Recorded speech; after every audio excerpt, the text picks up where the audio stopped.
Ah, my child, come closer and listen well.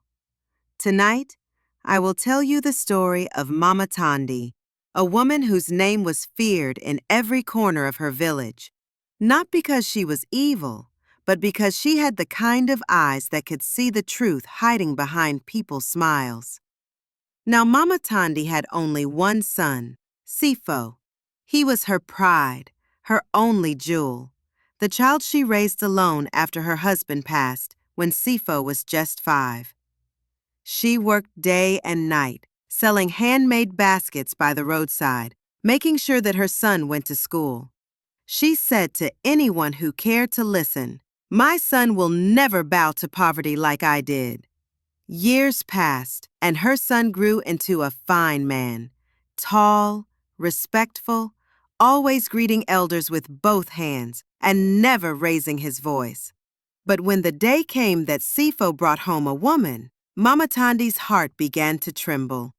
Her name was Lerato, a city girl with smooth skin, long braids, and a soft voice that smelled of foreign perfume. She smiled too easily, and to Mama Thandi, that was the first warning sign. A woman who smiles too easily, she whispered to herself, might be hiding something. But Mama Thandi didn't say a word.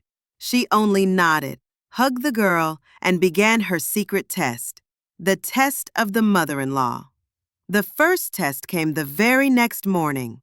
Mama Thandi woke up before the sun and began pounding maize meal in the yard. The sound echoed through the house. Boom, boom, boom. She waited to see if Lerato would wake up and join her. Nothing. She continued pounding, louder this time. Boom, boom. Still, the girl slept like a baby. Mama Thandi smiled to herself. Ah, the city girls. They sleep even when the sun wakes. Later that day, she sent Lerato to the stream to fetch water. The path was long and full of stones. When Lerato returned, her hands were soft, but her face was not angry. She only smiled and said, "Mama, the buckets are heavy, but I will grow strong."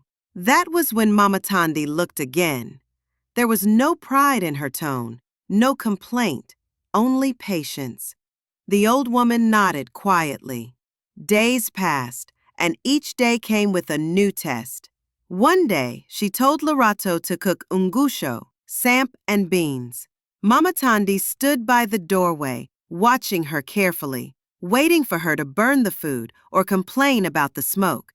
But the girl hummed a soft song as she cooked, stirring with care, adding salt with her fingertips like she had been doing it all her life.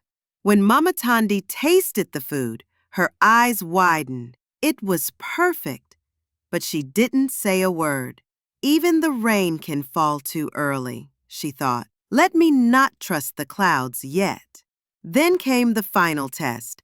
One afternoon when Sifo had gone to the market, Mama Thandi pretended to be sick. She lay in bed, groaning softly. Lerato rushed in, bringing water, soup, and a wet cloth for her forehead.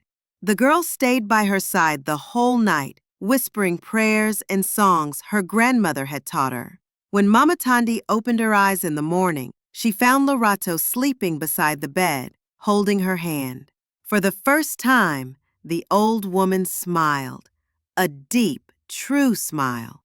She reached out and brushed the girl's hair gently. "You have passed, my child," she whispered. Lerato blinked in confusion. "Past what, Mama?" "The test," said the old woman softly. "You see, I have no daughters. I only have this heart, and I must protect it. I wanted to know if you loved my son for his name or for the man that he is."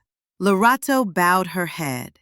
"Mama, I love Sifo because he has your heart. He works, he prays, and he loves with patience. That comes from you." Tears filled Mama Thandi's eyes. "Then you are truly my daughter." From that day on, the two women became inseparable. They cooked together, laughed together, even argued about small things, but with love. And Sifo, poor Sifo, never understood how his wife and mother became so close. He would come home to find them whispering and laughing, and he'd shake his head. "Aish, women," he'd say, "you two are the same." But deep inside, Mama Thandi knew that her son's happiness was now safe. Her heart, once hard as stone, had softened like butter in the sun. Years later, when Mama Thandi's time came to rest, she called Lerato close and said, "My daughter, when you have your own son, remember this: never trust a woman's beauty before you have seen her heart." And that, my child, is how Mama Thandi, the feared mother-in-law, found peace in the love she once doubted. And that, my friends, was the mother-in-law's secret test. If you enjoyed this African story, remember, every tale carries a seed of wisdom. Subscribe to African Story Tale, where the voices of our mothers, fathers, and ancestors still speak through stories. Until next time, keep your fire burning and keep your heart kind.